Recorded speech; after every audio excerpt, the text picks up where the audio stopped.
Ao Senhor eterno, toda a honra, toda a glória, todo louvor, toda exaltação e todo aplauso. Tudo é para Ele. Amém? Vamos orar mais uma vez. Eterno Deus e Pai, continuamos em Tua presença gloriosa, Senhor. Te agradecendo por mais este dia de vida, pela oportunidade que o Senhor nos concede de estarmos na Tua casa de oração. Sabemos que o Senhor nos trouxe até aqui com propósitos específicos, Pai. Que cada um dos Teus propósitos sejam realizados na nossa vida. Não somente o desta manhã, mas de toda a nossa vida, Pai. Fortalece cada um dos Teus servos. Continua nos sustentando com a Tua mão poderosa, Tua mão vitoriosa. E que a palavra a ser anunciada verdadeiramente seja a palavra que vem do Teu coração para o nosso coração. No nome de Jesus, amém. Amém, igreja. Você pode assentar dando glórias a Jesus. Amém. Quando a gente glorifica o nome de Jesus, a gente está glorificando a Deus o Pai, Deus o Filho e Deus o Espírito Santo. Abra sua Bíblia, por favor, no livro de Êxodo, capítulo 20. Êxodo, capítulo 20. Quero fazer a leitura dos versículos de 3 a 6. Os que encontraram, digam amém. Não terás outros deuses além de mim. Não farás para ti imagem esculpida, nem figura alguma do que há em cima no céu, nem embaixo na terra, ou nas águas debaixo da terra. Não te encurvarás diante delas, nem as cultuarás, pois eu, o Senhor teu Deus, sou Deus zeloso. Eu castigo o pecado dos pais nos filhos até a 3ª e 4ª geração daqueles que me rejeitam. Mas sou misericordioso com 1000 gerações dos que me amam e guardam os meus mandamentos. Amém? Irmãos, esse texto bíblico que acabamos de ler faz parte dos 10 mandamentos que foi revelados por Deus ao seu povo lá no Monte Sinai. É evidente que vivemos um tempo diferente, não somente com relação à época, mas não estamos mais no período da lei, mas no período da graça. E o Senhor está declarando a sua exclusividade como único, digno de louvor e adoração. Isso não muda. Isso não vai mudar nunca. Deus será sempre Deus. Ele é o único diante do qual devemos nos prostrar, louvar e adorar. Mas no contexto do Egito, os israelitas viviam cercados por deuses falsos e práticas idólatras. Aquele povo esqueceu de que existia um Deus soberano e poderoso.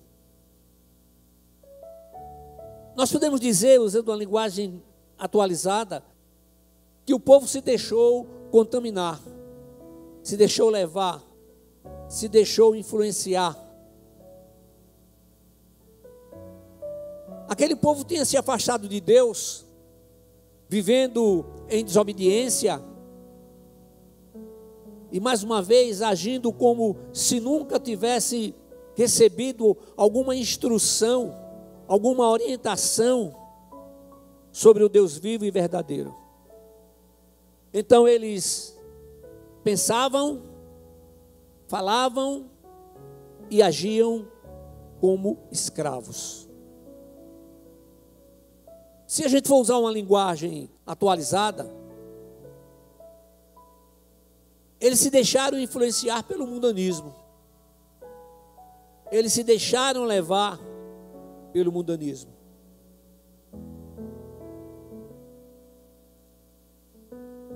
Mas Deus estava determinado a transformar aquelas vidas.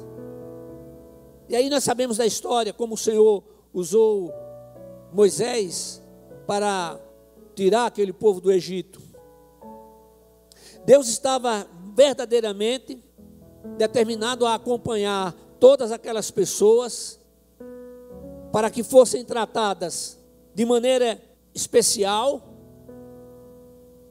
poderosa e eficaz, para que tivessem os seus olhos abertos, para que pudessem ter a percepção de quem realmente Deus é, para que elas pudessem perceber que apesar do período do cativeiro, que foi consequência da desobediência, da idolatria, Deus nunca os abandonou.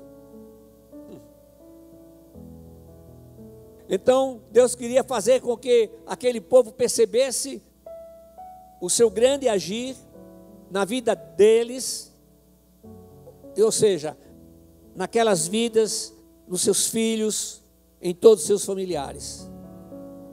Mas nós sabemos, de acordo com a palavra, que o povo era rebelde, e podemos dizer de coração duro. O povo era resistente, irredutível.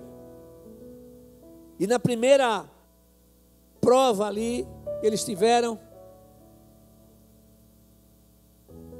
o exército de Israel, o exército de Egito vindo, e eles de frente para o mar, e não havia de uma outra saída, porque são montanhas, tem somente aquela passagem ali para chegar no mar. Moisés, você nos tirou de lá, onde a gente tinha o que comer, ué? Onde a gente tinha onde dormir, o chão, para a gente morrer agora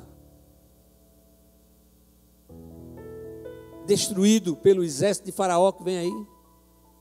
Aí o Senhor faz aquele milagre tremendo, não quero me deter nisso, onde o mar é aberto, o povo passa a pé enxuto. Aí tem gente que diz assim, mas aquela área ali, pastor, uma área muito rasa. Eu gostaria que realmente fosse uma área muito rasa, porque Deus fez com que aquele exército, o exército mais poderoso do mundo na época, se afogasse, morresse com água rasa. Não é mesmo?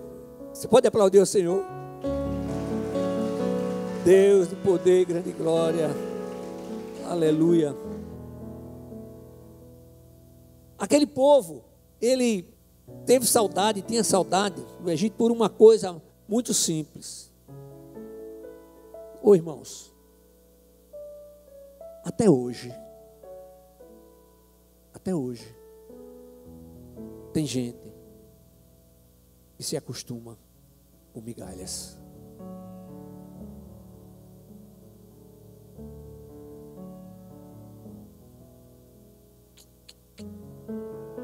Olha só,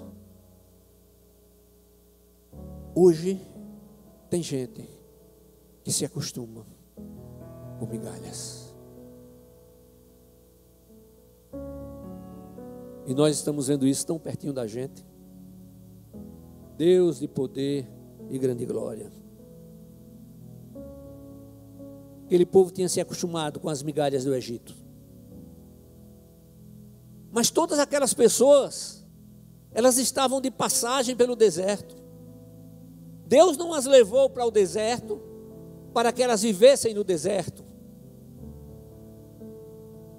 O trabalhar, Deus já sabia que seria um trabalhar que levaria tempo. E eu digo para os irmãos que o trabalhar de Deus na nossa vida pode levar tempo, à medida do espaço que concedemos para que Ele haja em nossa vida a partir do nosso coração. O mundo quer mostrar as vantagens. O mundo quer mostrar que você merece muito mais. Mas tudo aquilo que Ele tem para oferecer no seu final é morte, é separação eterna do Criador. Deus tinha prometido àquele povo uma terra boa, uma terra onde manava leite e mel, uma terra onde eles podiam tirar ali o alimento para o seu sustento da sua família, onde água também não seria problema. Deus estava trabalhando naquele povo para que jamais voltassem ao cativeiro. Mas a gente conhece a história. Sabe, irmãos, Deus proíbe qualquer representação física dele ou de outros deuses. Ele é espírito e não pode ser reduzido a uma imagem. Lá no Evangelho de João, no capítulo 4, versículo 24, Jesus Cristo afirma: Deus é espírito, e é necessário que os que o adorem no espírito, com E maiúsculo, e em verdade. Adorar no espírito de Deus e em verdade. Hoje nós temos o privilégio de viver no período da graça. Por isso, pelo sangue de Jesus, somos perdoados pelos nossos pecados e iniquidades. Hoje não temos responsabilidade espiritual pelos erros, pecados e iniquidades dos nossos antepassados. Amém. Em Cristo, as leis do Senhor não estão escritas em tábuas de pedra, mas em nosso coração, no coração daqueles que têm a Jesus Cristo como Senhor único e suficiente Salvador. Amém? Então não há como esquecer. Vejamos o que está escrito lá na carta aos Hebreus, no capítulo 8, versículo 10. Esta é a aliança que farei com a casa de Israel depois daqueles dias, diz o Senhor. Porei as minhas leis na sua mente e as escreverei em seu coração. Eu lhe serei Deus e eles me serão povo. Alguns anos eu fiz uma visita a um irmão que já está na glória, mas ele tinha aquela dificuldade de esquecimento. E naquele dia eu fui visitá-lo. O seu genro disse: olha quem está aqui. Aí ele olhou para mim, do jeito que ele olhou, eu disse: ele não está me reconhecendo. Aí perguntou assim: mas o senhor não está reconhecendo? Ele disse: não, eu não estou reconhecendo. Aí eu disse assim: meu irmão, agora me diga uma coisa, mas você lembra de Jesus? Aí disse: de Jesus? De Jesus eu não esqueço não. De Jesus eu não esqueço não.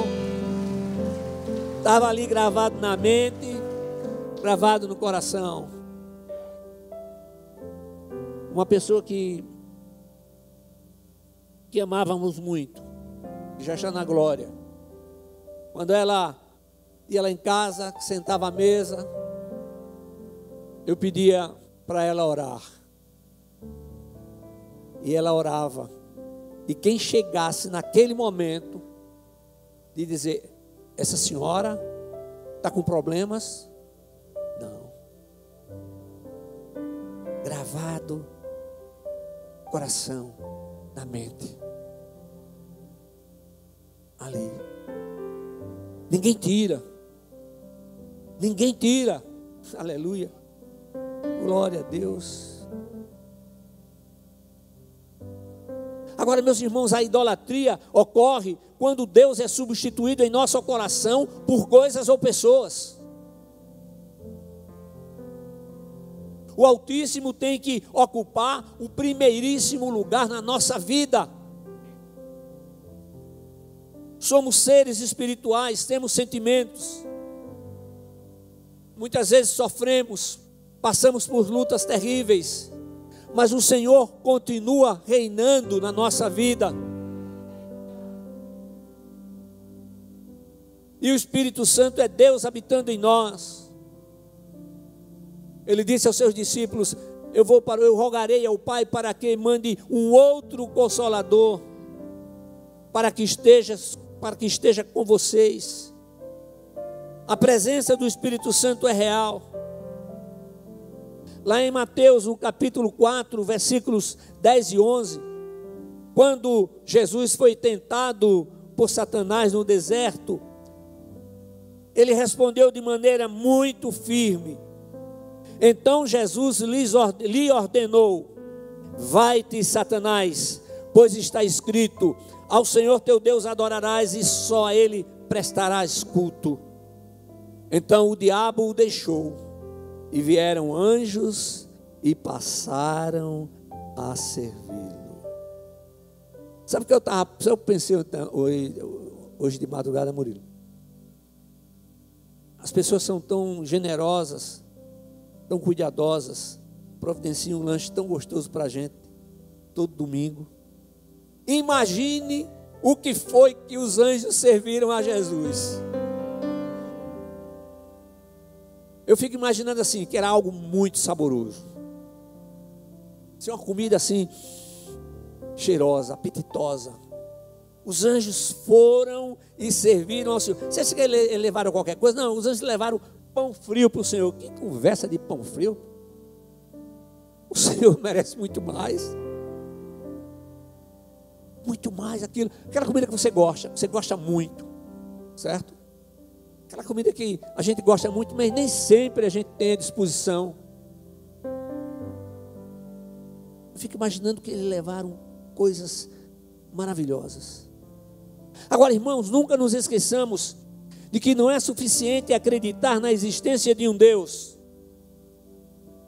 Ele tem que ser reconhecido e obedecido como maior autoridade moral e espiritual do universo. Então somente o Deus Criador merece toda a honra.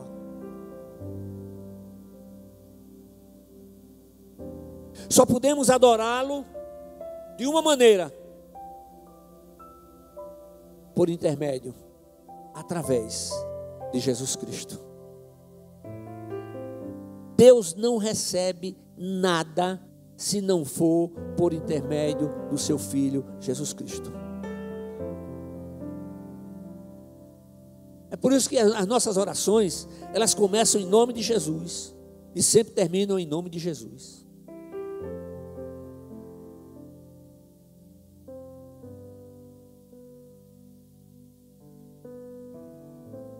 Aleluia. Nós somos criados à imagem e semelhança de Deus. Ele nos deu inteligência, Ele nos deu capacidade de discernimento, Ele nos deu o direito de escolha.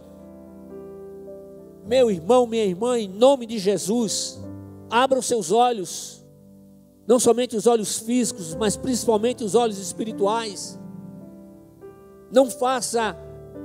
Não façam escolhas que venham a gerar consequências terríveis, porque as nossas escolhas geram consequências. Seja certo disso, nossas escolhas geram consequências. Deus não força ninguém a fazer qualquer coisa, mas o Senhor me obrigou a fazer isso. É mentira. Ele não obriga não.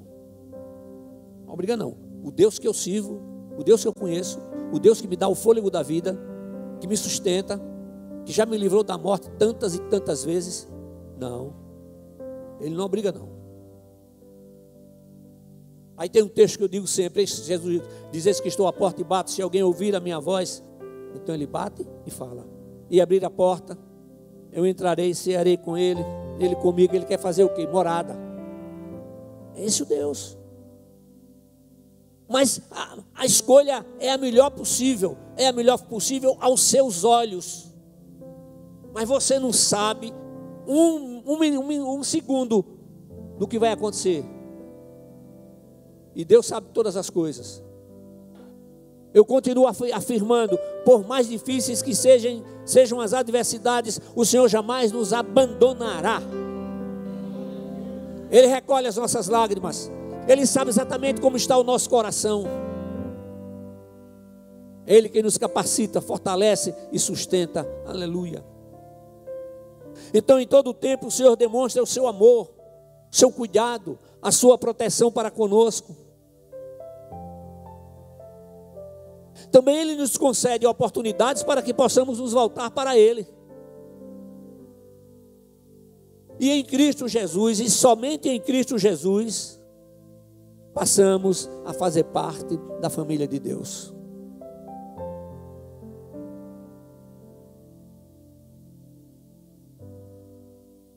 Eu confesso para vocês que era muito difícil ir ao sepultamento de alguém que morreu sem Cristo e ministrar uma palavra. Mas aí o Espírito Santo me deu a direção, sempre palavra de salvação. Ó, irmãos, só tem a gente aqui, né? Olha, eu passava por determinados lugares aqui, aí tinha aquelas casas funerárias com exposição de caixão, eu passava nem olhava. Aí eu fui consagrado, fiquei como pastor auxiliar durante 11 meses e 2 dias. E aí nesse intervalo, o pastor titular adoeceu e uma pessoa, um homem tinha falecido no outro estado, mas estava vindo para cá, tinha se convertido lá e pediu que chamasse um pastor. Quem foi que chamaram?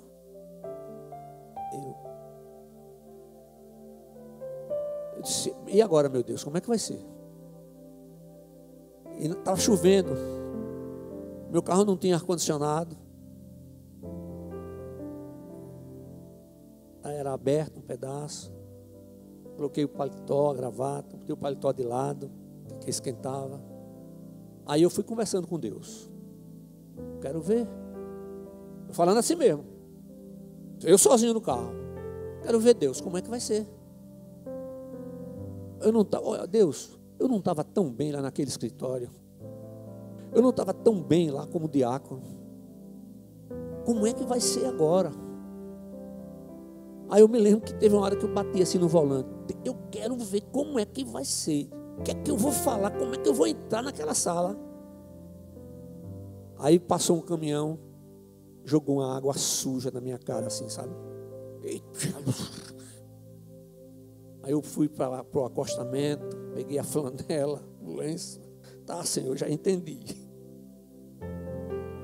Fui, tudo normal. Normal. Depois aí aconteceram, eu já tive em sepultamento numa sala pequena, o povo empurrando o caixão, e eu bem aqui, vocês vão derrubar, não empurrem, vocês vão derrubar. Não senti nada, Deus tirou. O que é que eu estou dizendo? É porque Ele capacita, Ele tira o que precisa ser tirado. Meu Deus. Chegar junto a alguém que estava morto, chegar nem de jeito nenhum. E Deus faz essas coisas que a gente acha impossível. Coisas que parecem, a gente conta, a gente sorri hoje, né? Mas na época o negócio era sério.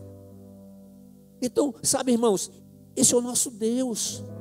E Ele nos abençoa. Ele nos abençoa de maneira especial. Eu me atrevo a dizer, Ele nos abençoa de maneira muito especial. Aí eu quero ler o texto que está lá em Efésios, no capítulo 1, versículos de 3 a 6.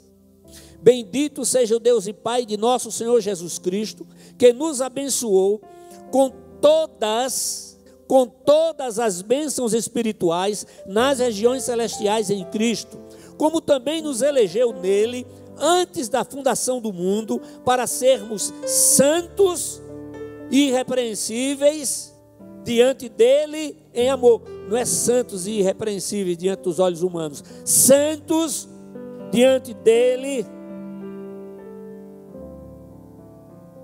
em amor. Ele conhece a gente. O outro pode pensar que a gente é santo, pode até achar que a gente é. Mas Deus sabe a realidade.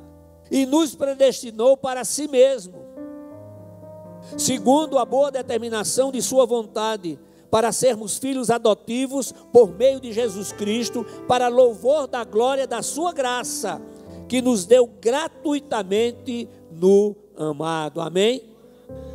Não é predestinação fatalista, que diz que um nasceu para salvação e outro para perdição. Não, Deus não seria justo. Significa todo aquele que está em Cristo está predestinado a viver eternamente na sua presença. E observe que sempre que fala sobre predestinação, está no plural, com raríssimas exceções, falando sobre a igreja. Então Paulo, quem foi Paulo? Então Paulo aqui, ele é o quê? Ele é apóstolo de Cristo. Apóstolo de Cristo não por indicação do homem, mas por vontade de Deus. Eu e o pastor Murilo estamos aqui como pastores, não por indicação do homem, mas de Deus. Nenhum homem pode constituir a si mesmo apóstolo. Esse papel é exclusivo de Deus. Aleluia. Mas tem gente que não pensa assim. Mas Deus me deu o direito de pensar assim. E eu, sabe o que é que eu oro todo dia?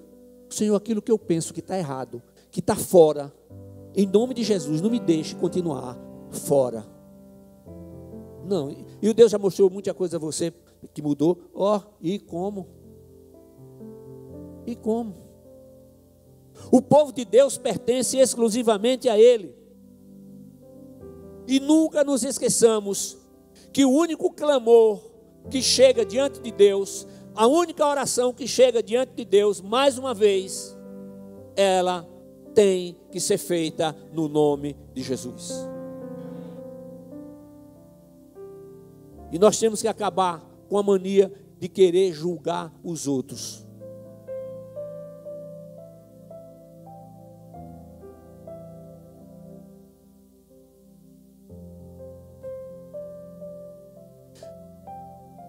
Deus o Pai nos faz ricos em Jesus Cristo. Ele é o dono do universo. E nós somos seus filhos e herdeiros. Em Cristo temos toda sorte de bênção espiritual. No Antigo Testamento, o povo tinha bênçãos materiais como recompensa por sua obediência. Hoje nós temos toda sorte de bênção espiritual em Cristo Jesus. O espiritual é muito mais importante do que o material. O material é somente consequência.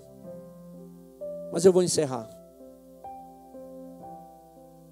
A esfera das bênçãos, que o texto fala, nas regiões celestiais em Cristo. E essa frase não aparece em outras epístolas paulinas. Ela é única. Agora, para a gente encerrar, a desobediência afeta não somente a nós, mas nossas famílias e até mesmo gerações futuras.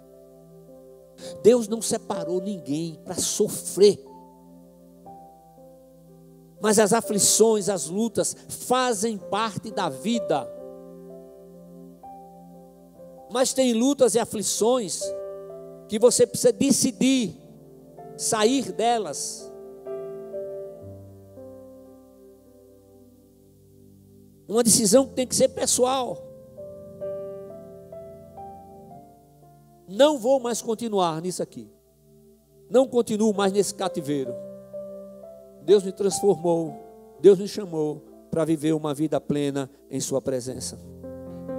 Então, sua obediência hoje pode ser a bênção de sua família amanhã. Então confie que a obediência a Deus trará frutos eternos. Confie que o Senhor enxuga toda lágrima, Ele retira toda dor. Deus nos chama para uma vida em submissão ao seu Santo Espírito. É Ele quem nos sustenta, capacita. Você escuta isso quase todo dia. É Ele que nos faz lembrar dos ensinamentos bíblicos. É o nosso socorro, consolo e tudo mais que necessitamos, porque venhamos a precisar, para que tenhamos uma vida plena e grandemente abençoada. O senhor fala isso, pastor, mas continuo sofrendo. Quer uma notícia boa? O sofrimento vai terminar quando chegar no céu. Porque não é só você que sofre, não. A nossa parte, abrir o coração, deixar Ele entrar, deixar Ele reinar, aceitar as mudanças que Ele tem para fazer. Ele nunca, me lembrei da minha professora de português, nunca, jamais, em tempo algum, Ele mandará fazer qualquer coisa que esteja contrária a esses princípios. Pastor, foi Deus que mandou fazer, foi, está em linha com a palavra. Eu não sei o que foi, está em linha com a palavra não, mas foi Deus que se mandou, foi não. Mas o senhor quer dizer para mim? Eu não quero dizer não, eu estou afirmando. Eu estou afirmando com todas as minhas forças, com toda a minha palavra, de todo o coração, de toda a minha mente. Deus não mandou fazer, Deus não manda fazer nada que esteja fora dos seus princípios. Amém? Fiquemos todos de pé, equipe do louvor, depois o pastor Murilo.